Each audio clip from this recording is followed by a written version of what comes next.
सभी को नमस्कार बच्चों। आज हमारा टॉपिक है सदिश एवं अदिश राशियाँ, वेक्टर एंड स्केलर क्वांटिटी। तो सबसे पहले हम डिस्कस करेंगे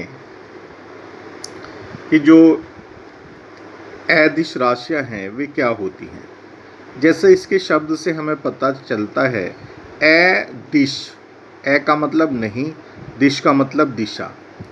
ऐसी राशि जिसमें दिशा की आवश्यकता नहीं होती क्या कहलाती हैं? अदिश राशियाँ कहलाती हैं। और दूसरा है सदिश, स का मतलब है, दिश का मतलब दिशा।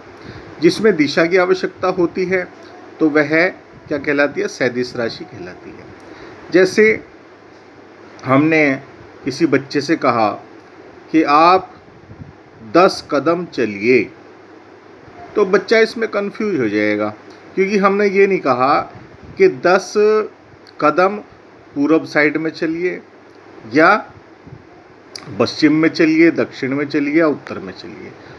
तो जब हमारा ये वाक्य पूरा कब होगा? जबकि हम उसे दिशा भी बताएंगे कि 10 कदम पूर्व दिशा की ओर चलिए। तो इसका मतलब क्या है? ये जो विस्थापन है,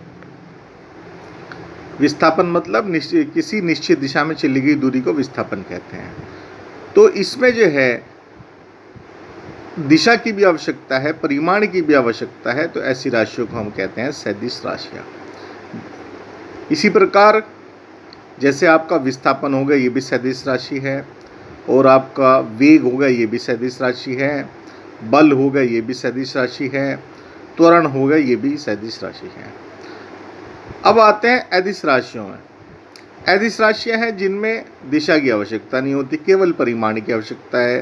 जैसे आपका दूरी है, द्रव्यमान है, समय है, चाल है, तो ये सभी क्या है? अदिश राशियाँ हैं। तो बच्चों आज के लिए केवल हम इतना ही समझेंगे, अदिश राशियाँ और सदिश राशियाँ। एक बार मैं पुनः इनकी डेफिनेशन रिपीट कर देता हूँ, आप इनको ध्यान से समझ लेंगे तो ये आपका जो है, ये आपका क्या है, ये हो जाएगा। तो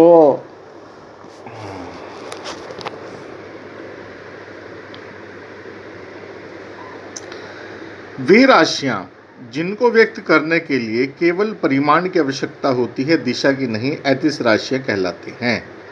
जैसे दूरी और चाल। इसी प्रकार वे राशियाँ जिनको व्यक्त करने के लिए परिमाण के साथ दिशा की भी आवश्यकता होती है, सदिश राशियाँ कहलाती हैं। जैसे विस्थापन और वेग। फिर भी आप कोई प्रॉब्लम हो तो आप मुझसे समझ सकते हैं, कांटेक्ट कर सकते हैं। सभी का धन्यवाद।